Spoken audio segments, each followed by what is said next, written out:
No, transmito también con el link. Ok, no te da.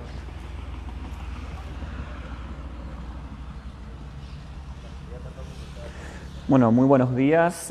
Nos encontramos en el pórtico de ingreso del Museo Histórico Municipal Manuel Ignacio Lagraña, en esta fecha que para nosotros, los que de alguna forma nos dedicamos al campo patrimonial y del museo, es muy importante, ya que es el Día Internacional de los Museos. 18 de mayo no solamente inicia la Semana de Mayo, el Día de la Escarapela en la República Argentina, sino también el Día Internacional de los Museos. En este sentido, hemos decidido, con colaboración del sector de prensa y difusión de la municipalidad y obviamente desde la Coordinación de Educación y Cultura, con el aval del señor intendente Eduardo Burna, hacer una suerte de edición y de transmisión sobre los elementos patrimoniales que tiene Ituzaingó. En este caso, decidimos iniciar por el Museo Histórico Manuel Ignacio Lagraña. El Museo Histórico Manuel Ignacio Lagraña es un museo que de alguna forma tiene como bastante historia en la memoria de Ituzaingó, aunque para algunos pareciera ser un museo que recién comenzó a ser visto hace pocos años, hace 1, 2, 3 años atrás. En este sentido, para nosotros es muy importante empezar con el trabajo en este museo y hoy vamos a hacer parte del hall del Museo Manuel Ignacio Lagraña y la sala 1, que nos va a hablar de los territorios de agua, los territorios de arena, la vida institucional, la vida, si se quiere, económica de parte de la memoria de Ituzaingó. El Museo Manuel Ignacio Lagraña, en su edificio actual, está ubicado en un punto estratégico que de alguna forma es extremadamente relevante para nosotros. En primera instancia porque recupera el antiguo edificio de la Escuela Rural 222, es decir, este es un edificio que con la inversión del gobierno provincial y del Plan Iberá y también por las gestiones del municipio, comienza a ser revalorizado y de alguna forma se rescata en el edificio, repito, de la Escuela Rural 222. Pero al mismo tiempo se encuentra sobre la tranquera de Loreto o la zanja de Loreto, que es una zanja jesuítica, que es del siglo XVII y que de alguna forma se construye por los indios de la estancia Santa María para evitar o para dividir las estancias y para evitar que el ganado pase de una estancia a otra. Entonces también es relevante en ese sentido, ya que el Museo Manuel Ignacio Lagraña actualmente está en un antiguo edificio de una escuela rural y al mismo tiempo sobre la tierra que se sacó para la construcción de la zanja de Loreto. Bien, entonces, cuando ustedes puedan, más allá del aislamiento, venir a visitar el Museo Lagraña, ¿con qué se van a encontrar? En primera instancia van a ingresar al hall. En el hall nosotros tenemos dos puntos extremadamente importantes. Uno de ellos es la descripción de la breve historia del museo, que esto es lo primero que quiero rescatar. El Museo Manuel Ignacio Lagraña tiene una larga historia en la memoria de Ituzaingó y comienza de alguna forma a ser más revalorizado y su puesta en valor comienza a ser más significativa desde la gestión que comenzamos a hacer ya hace 2 años atrás con el señor intendente Eduardo Burna. Esta historia, ¿cómo se inscribe en la memoria de Ituzaingó? Ituzaingó, con sus quiebres y sus reaperturas históricas, ustedes sabrán, aquellos que son de Ituzaingó, que han leído sobre la memoria, que han vivenciado la experiencia, es decir, Ituzaingó comienza un nuevo proceso histórico y fundacional con el advenimiento de la represa hidroeléctrica Yacyretá. Tanto a fines de la década del 70 como a principios de la década del 80, ¿qué sucede en Ituzaingó? El ituzaingueño de la época comenzó a ver que sus configuraciones identitarias, su cultura, su memoria, estaba como amenazada ante el crecimiento poblacional significativo que estaba sufriendo la localidad. En ese sentido, ¿qué tenemos? Tenemos un grupo de personas entre las cuales estaba, por ejemplo, Ana Astorga, Chinoca Alvarenga, la familia de López, por ejemplo, un grupo de señoras que comenzó en el año 1988 a recorrer las casas del pueblo de Ituzaingó, a recolectar información y a recolectar objetos que a su criterio ilustraban la vida del antiguo Ituzaingó. Ese empuje, si se quiere, cultural, identitario, lo va a tomar la señora Nenu López, que en su momento estaba a cargo del campo turístico y cultural, y va a proponer la creación de un museo histórico. Es decir, el Museo Manuel Ignacio Lagraña tiene su creación oficial en abril de 1988 y se crea bajo el nombre Manuel Ignacio Lagraña porque justamente va a ser el gobernador que va a recibir la carta en 1863 de solicitud de creación del pueblo de Ituzaingó y la va a autorizar en 1864 una carta firmada, obviamente, por Bernardino Valle, Juan Rivera y Francisco López.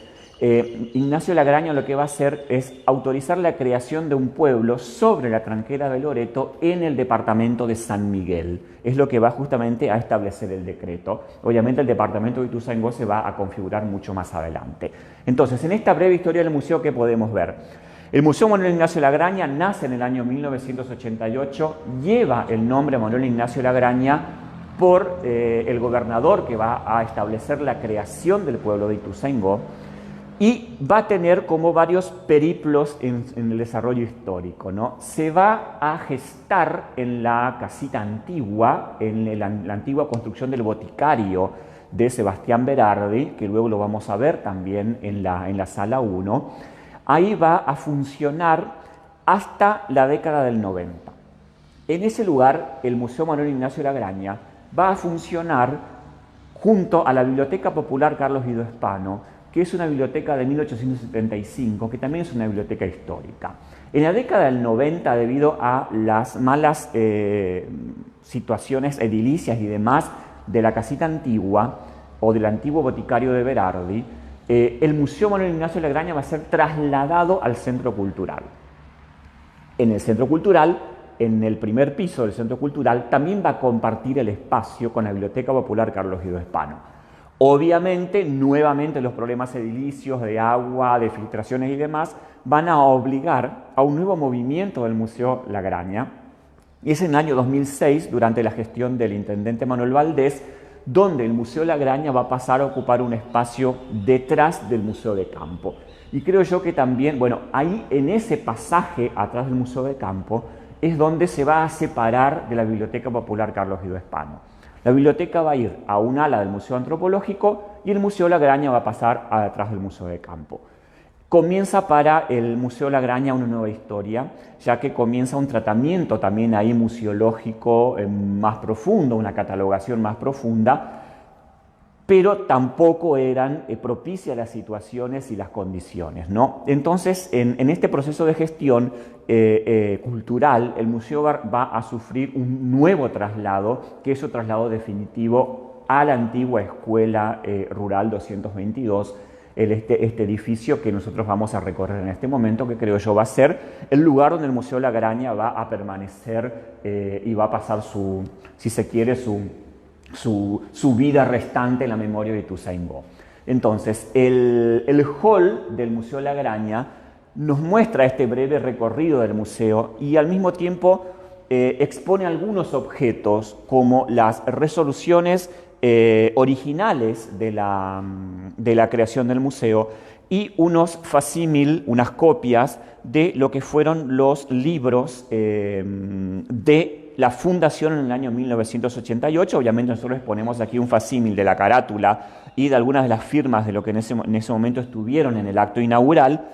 El libro completo se encuentra obviamente resguardado en los archivos. Al mismo tiempo, en este proceso de rescate se logra encontrar la placa fundacional del Museo Gobernador Manuel Ignacio Lagraña, donde se citan ambas resoluciones, la resolución municipal, la 4 y la 4 bis. Uno es el que crea el Museo Lagraña y la otra resolución es la que le va a otorgar el nombre Manuel Ignacio Lagraña, ¿no? A este hall acompaña una copia, obviamente, del retrato de Manuel Ignacio Lagraña, quien fuera en su momento el gobernador, repito, que va a establecer la creación del pueblo de Ituzaingó. Bien, si vamos por acá, ustedes van a poder ver cuando puedan venir también a visitarnos un ploteo muy sintético de lo que nosotros consideramos relevante.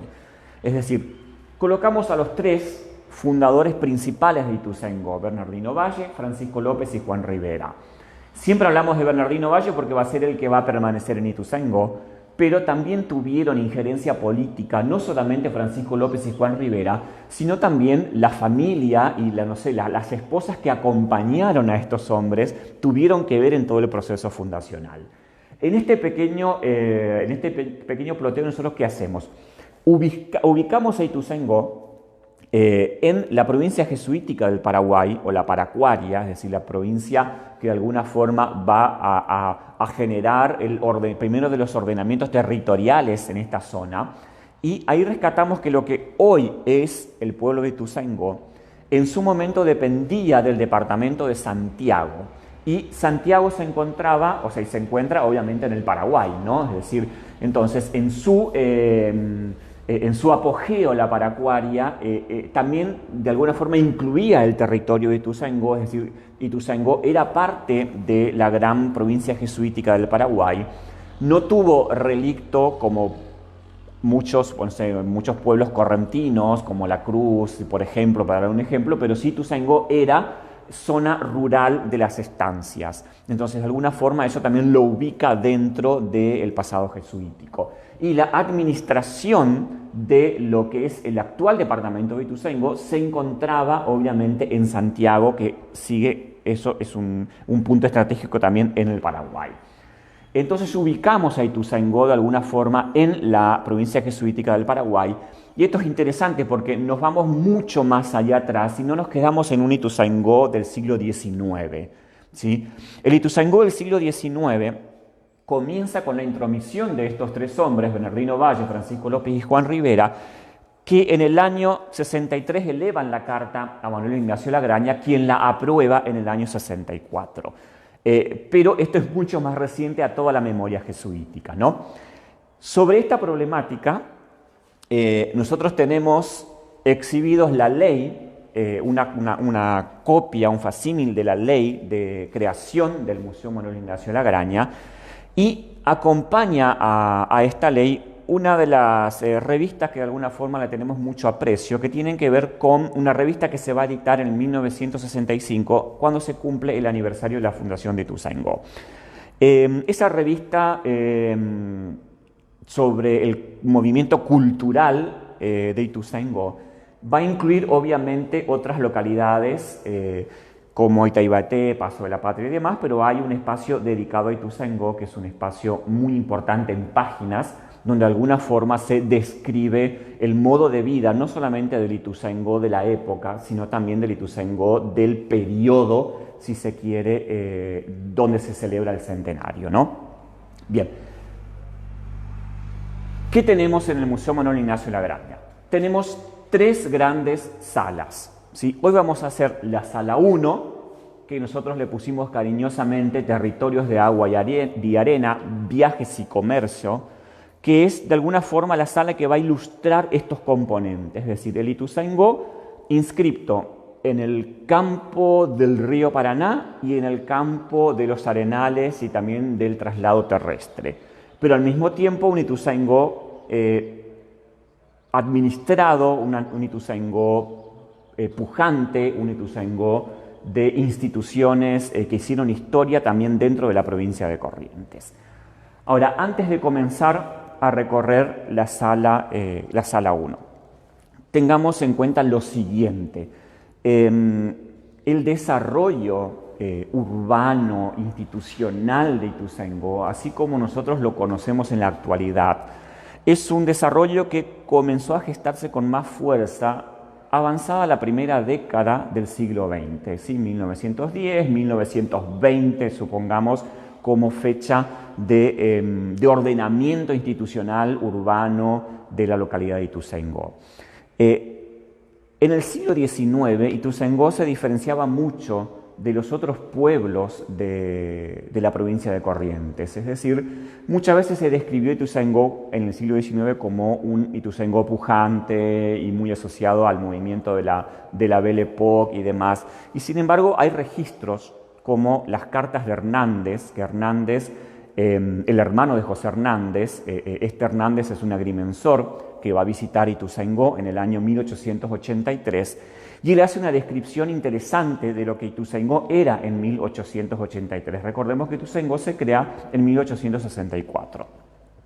Lo que va a decir Hernández es que Ituzaingó era una aldea, en términos textuales, una aldea que no superaba los 600 habitantes y que la mayoría de las casas eran casas de paja y barro, donde había los recursos mínimos y casi ausentes como para permanecer y seguir el viaje. Eso es una cuestión muy interesante porque él llega al puerto de Ituzaingó y dice que le costó mucho subir la barranca y que eso hacía y le quitaba atractivo a la localidad de Ituzaingó debido a que había que hacer un esfuerzo significativo para trasladarse. Obviamente Hernández estaba hablando de Puerto Mamá, del antiguo puerto de Ituzaingó, no del puerto nuevo que se funda en 1927, sino del antiguo puerto. Entonces, esa descripción de Hernández, donde él dice, Ituzaingó tiene 2 escuelas, una de niños y una de niñas, pero en precaria situación. Obviamente eran escuelas que funcionaban en las galerías de las casas, con un preceptor, ese era el código que se usaba, designado para administrar a estos niños, donde ni siquiera había tinta, ni papel, ni cuadernos, y todos hablaban en guaraní. Esa es la descripción que hace Hernández de Ituzaingó de la década del 80 del siglo XIX. Fíjense que esto es muy diferente a lo que uno piensa del Ituzaingó del siglo XIX. Entonces, esta sala lo que nos va a describir es algo mínimo de fines del siglo XIX, pero ya vamos a entrar al Ituzaingó del siglo XX, ¿sí? Obviamente, tenemos que empezar por un componente que va a marcar significativamente el rol de Ituzaingó, que es una de las heridas abiertas, si se quiere, que nosotros compartimos con los hermanos de la República del Paraguay y que obviamente con el respeto que eso amerita y las disculpas que se han pedido, nosotros incorporamos a la muestra del Museo Manuel Ignacio Lagraña componentes que nos hablan de la Guerra Guazú o de la guerra contra la Triple Alianza. Aquí el niño de la escuela, la persona interesada va a poder encontrar sables que se usaron en la guerra de la Triple Alianza, va a poder encontrar las balas de cañón que son de origen obviamente inglés, pero que se usaron en la guerra Guazú, y todo el museo va a estar acompañado por esta idea del sabías qué, ¿no? Entonces acá es comenzar a marcar esta cuestión, ¿no? Sabías que Ituzaingó fue un punto estratégico en el periodo de la guerra de la Triple Alianza o contra la Triple Alianza, porque también es uno de los componentes que va a marcar la necesidad de la creación de un pueblo sobre el río Paraná. Es decir, el pedido de creación al gobernador Lagraña se va a fundar también en un proyecto de protección de la frontera y en un proyecto de resguardar, si se quiere, la territorialidad de la actual provincia de Corrientes. Es decir, que este espacio, este pequeño espacio, es un tributo también a los hermanos del Paraguay, donde nosotros tenemos los objetos que se usaron en la guerra, pero también tenemos un instrumento que es el arpa, que de alguna forma también nos va a marcar la hermandad con el Paraguay, ¿no? Recordemos que la guerra va a finalizar en 1870. En 1870 el desarrollo de Ituzaingó era muy precario, incipiente, pero ya estaba constituido como pueblo, ¿no? Bien. Aquí a mi izquierda, ¿qué es lo que vamos a tener? Vamos a tener un registro extremadamente interesante en esta idea de los territorios de agua y territorios de arena. Nosotros tomamos una cita del escribiente de Gaboto cuando de alguna forma Gaboto dice en 1544 que él había llegado al salto que hace el río. Es decir, Gaboto estaba describiendo en esa crónica de 1544 lo que para él era el fin del mundo. Y ese fin del mundo estaba representado por los rápidos de Apipé, por los saltos de Apipé. Es decir, hasta aquí podemos llegar. Era para Gaboto ese horizonte, es decir, uno de los primeros cronistas viajeros que va a llegar a la zona. Obviamente después vamos a atender a Hernandarias, que también va a ser un recorrido de la zona. pero uno de los primeros registros, y creo yo, uno de los registros más antiguos de los rápidos de la Pipe, va a estar en las crónicas de Gaboto. Y lo que tenemos acá es también en alusión a lo que Gaboto va a decir, obviamente en el siglo XVI, tenemos un rescate interesante que va a ser el área de prensa de la municipalidad sobre la colección de la familia Magri, ¿no? Es decir, obviamente nosotros no estamos diciendo acá que los registros sean de forma exacta a lo que Gaboto vio, sino que simplemente estamos exponiendo algunas de las imágenes de lo que fuera en su momento los rápidos de la Pipe. Ustedes recuerden que los rápidos de la Pipe desaparecen en 1994, cuando el hípico de Ituzaingó organiza una jornada que se llamó Adiós a los rápidos de la Pipe, que en su denominación es extremadamente triste, compleja y melancólica, que fue uno de los últimos días, de las últimas fechas donde nosotros podíamos observar a los rápidos de la Pipe, ya que después obviamente con la suba de la cuota del agua por el emprendimiento hidroeléctrico Yacyretá, los rápidos terminan por desaparecer. Pero estas eran algunas de las imágenes que de alguna forma ilustraban el río Paraná en ese momento, hasta ese momento, y es lo que va justamente a ubicar a Ituzaingó en un punto estratégico en el río Paraná.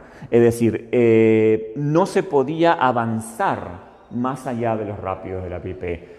Únicamente usando, por ejemplo, el espiador que aún está en el puerto, que se usó hasta la década del 60 del siglo XX, pero Ituzaingó era un puerto obligado, es decir, en Ituzaingó había que parar porque los rápidos no permitían que las embarcaciones sigan el viaje.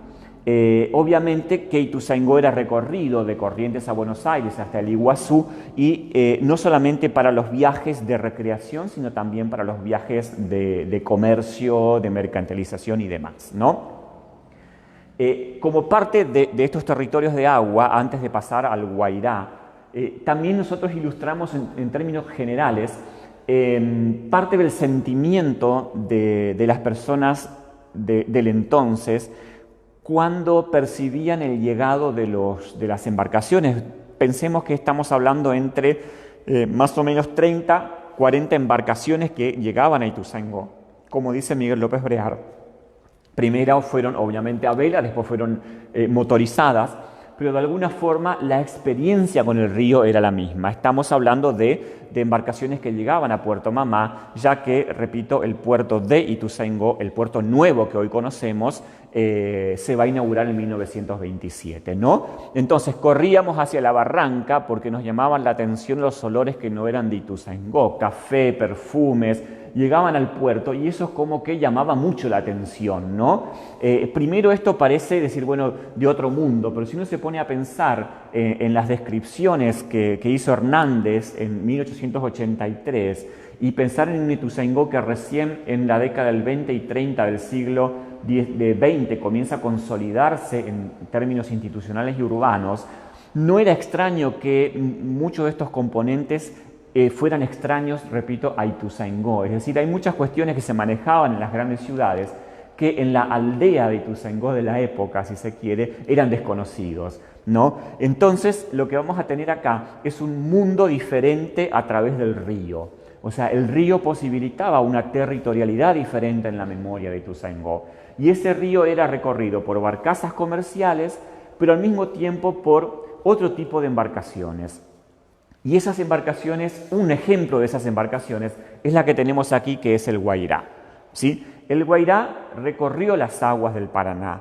El Guairá era un transporte de lujo, un transporte que, por ejemplo, cuando recuerden que la Ruta Nacional número 12 se asfalta recién en la década del 60 del siglo XX, eso significa que era muy difícil transitar la actual Ruta 12 en tiempos de lluvia, ¿no?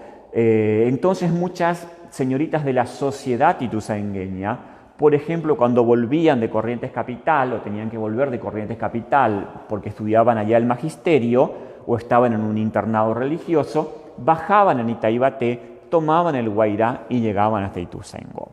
Estas son cuestiones muy importantes y muy interesantes para nosotros.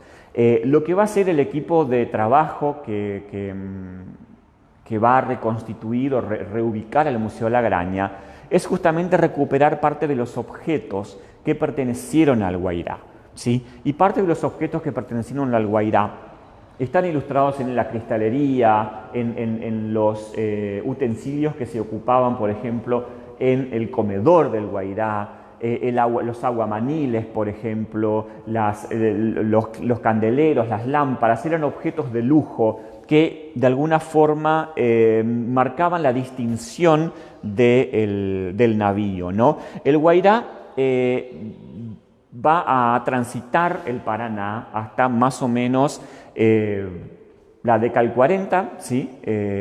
Después va a ser llevado al sur, donde va a funcionar como un barco hotel debido a su lujo, y después obviamente va a ser desmembrado. Pero parte de la historia de Ituzaingó está de alguna forma reflejada en la presencia del Guairá, y el Guairá va a ser el que va a permitirnos hablar de la historia del Paraná del siglo XX y de la historia de Ituzaingó del siglo XX, ¿no? Obviamente en este proceso de rescate también se realiza el rescate de uno de los anclas que está dentro del inventario original del Museo Manuel Ignacio La Graña, que nos habla no solamente del desarrollo industrial del trabajo del hierro, sino que también nos está hablando de la complejidad que significaba la presencia, obviamente, de estas embarcaciones en el río Paraná. Estos territorios de agua estaban acompañados por un complejo desarrollo de las instituciones, de la vida comercial, y en este sentido el Museo La Graña en su sala 1 ofrece un recorrido, si se quiere, por esos componentes, ¿no? Pero quiero pasar de forma breve a este espacio. Habíamos dicho que el Museo La Graña comenzó a funcionar en el antiguo boticario de Sebastián Berardi, o la casita antigua. Nosotros disponemos en el Museo La Graña, en los archivos, un registro de todas las fachadas patrimonializadas de Ituzaingó. Faltan registrar algunas, pero traemos a colación esta, que es una construcción de 1870, que es justamente la construcción que va a ser usada como construcción para albergar inicialmente el Museo Manuel Ignacio La Graña. El boticario de Sebastián Berardi fue muy importante, funcionó hasta la década del 60 aproximadamente del siglo XX, y de Berardi lo que nosotros tenemos aquí son algunos objetos que fueron de ese boticario, y al mismo tiempo el recetario de Sebastián Berardi, donde él tomaba nota justamente de las recetas que debía idear, que debía armar a pedido de los especialistas de la época. Recordemos que Ituzaingó,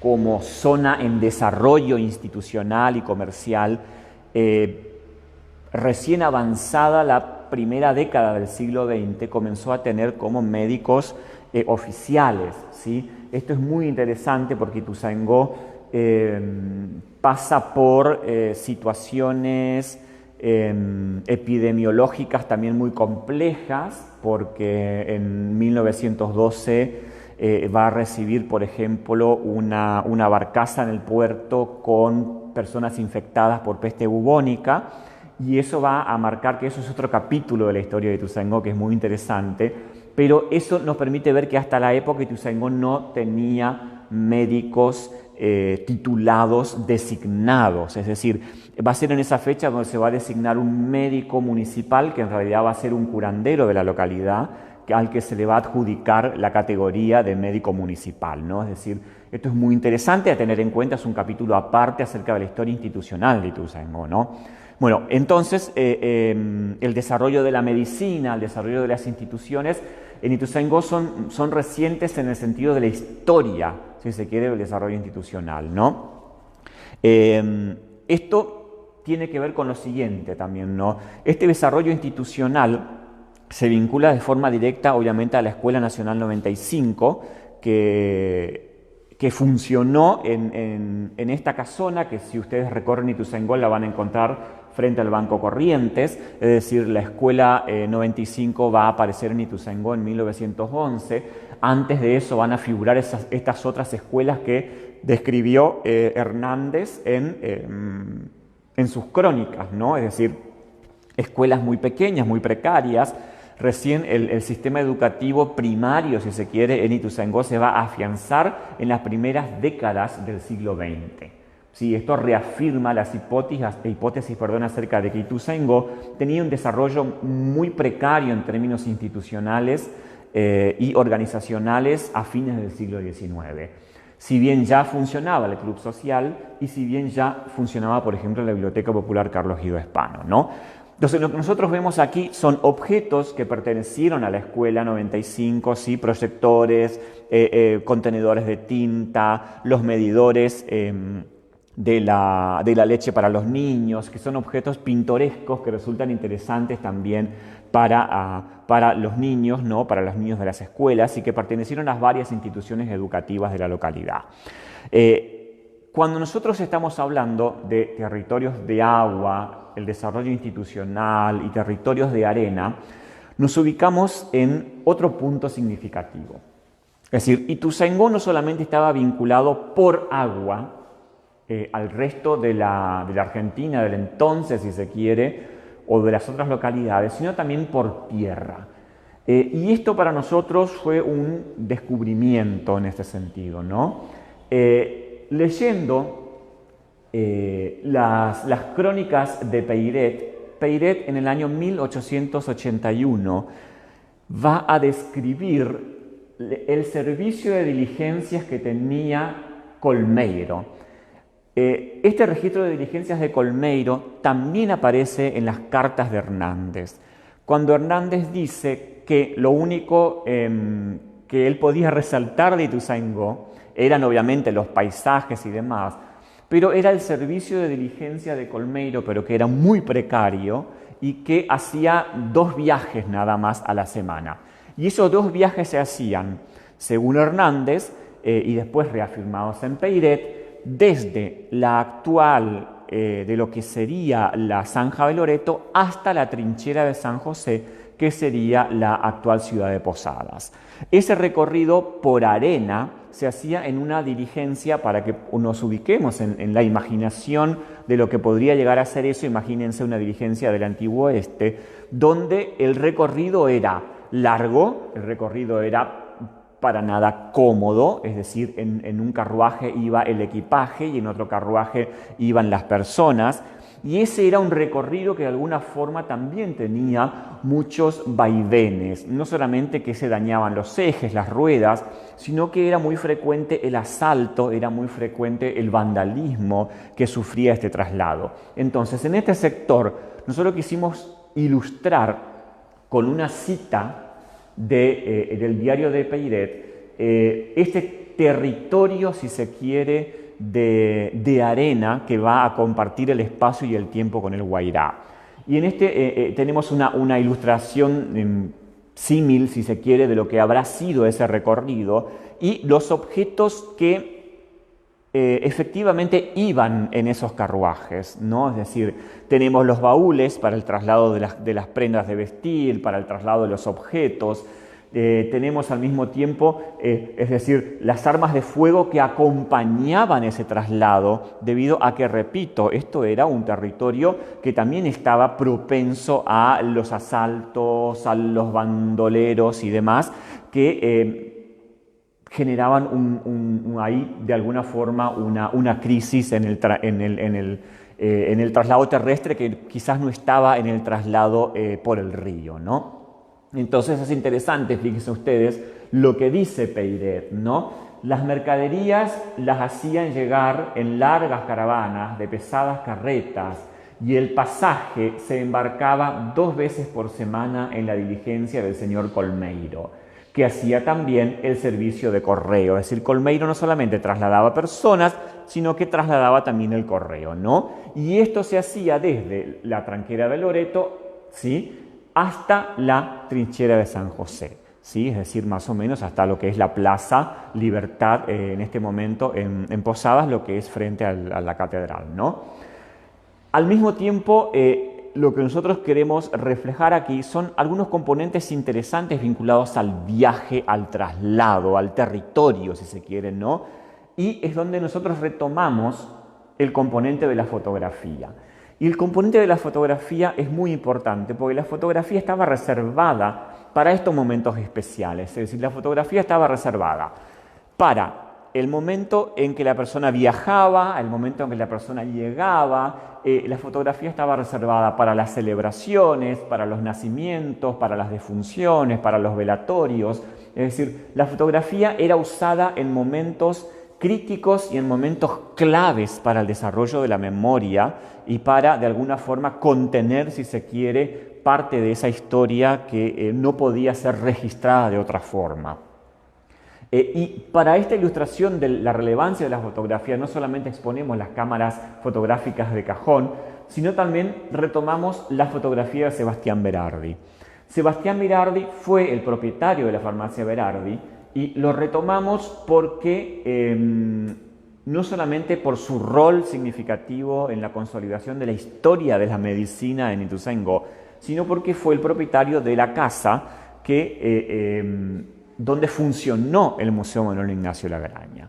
Sí, obviamente, después los descendientes o las líneas parentales posteriores a Sebastián Berardi tuvieron mucho que ver en ceder, alquilar la casa para el funcionamiento del museo, pero es interesante rescatar la figura de Berardi porque no solamente tenemos su antiguo boticario, sus objetos, localizamos su tumba en el cementerio, sino que también tenemos aquí una imagen de lo que fuera la presencia de Berardi en Ituzaingó, y nos sirve también este recorrido fotográfico para hablar de los usos de la moda, los estilos, la vanguardia que Ituzaingó tenía ya a principios del siglo XX, repito, luego de haber superado esas descripciones de Hernández del siglo XIX. Al mismo tiempo tenemos objetos del viaje, tenemos las valijas, tenemos los sombrereros que acompañaban ese recorrido por tierra que complementaba de alguna forma el recorrido por agua. Estos recorridos se hacían no solamente para trasladar a las personas en el espacio, sino también con fines comerciales específicos. Es decir, entonces en esta sala también tenemos registros de los comercios, objetos que se usaban en los comercios, y al mismo tiempo estamos jugando con las temporalidades, con los espacios, es decir, objetos que también se usaban en los espacios domésticos, pero que a nosotros son muy importantes en la sala 1. Por ejemplo, la presencia del reloj, que nos va a hablar del tiempo, el tema de las lámparas a benzina o de las lámparas a querosén, que nos van a hablar también del uso de los espacios del día, de la noche, ¿no? Y los usos del comercio, ¿no? Una de las cajas registradoras que nos llegan de una de las primeras casas comerciales de Ituzaingó, que por donación de su familia, de la familia de los propietarios de entonces, forma parte obviamente del patrimonio del Museo de Ituzaingó, ¿no? Del Museo Histórico. Y ilustramos de esta forma una escena idílica, si se quiere, de ese espacio de comercio donde nosotros tenemos varios objetos, no solamente la famosa botella de barro de la ginebra llave, los bidones de soda, sino también objetos tales como balanzas que de alguna forma permitían el tratamiento de una vida comercial en pujanza en su momento, ¿no? Es decir, ustedes están viendo la calidad del uso del mármol, del acero, que eran propios del desarrollo industrial de la época, ¿no? Y de lo que va a marcar la distinción, si se quiere, en los usos de determinados objetos en el comercio.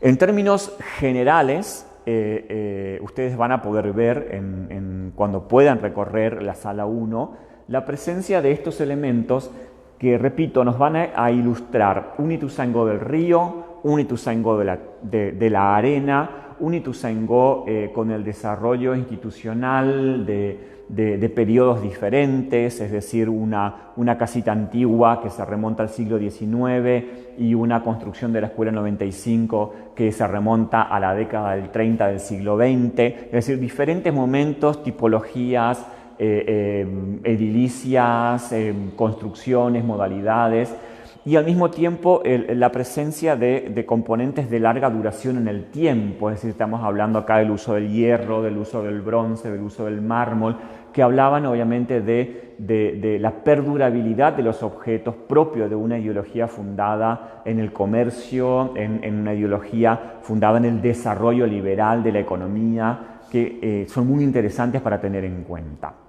Entonces la invitación en este Día Internacional de los Museos es cuando podamos salir de nuestras casas, poder visitar el Museo Manuel Ignacio Lagraña y poder ver que Ituzaingó es un territorio de agua y arena que se remonta a mucho más allá del siglo XIX, que tiene su pasado y su memoria jesuítica, que eso lo vamos a ver la semana que viene en la sala 2, en el sistema de creencias y vida cotidiana, pero que al mismo tiempo su desarrollo urbano, institucional, su consolidación como pueblo, que va luego a trascender, va a afianzarse recién a principios del siglo XX y va a superar esa idea de la aldea descrita por Hernández en el siglo XIX.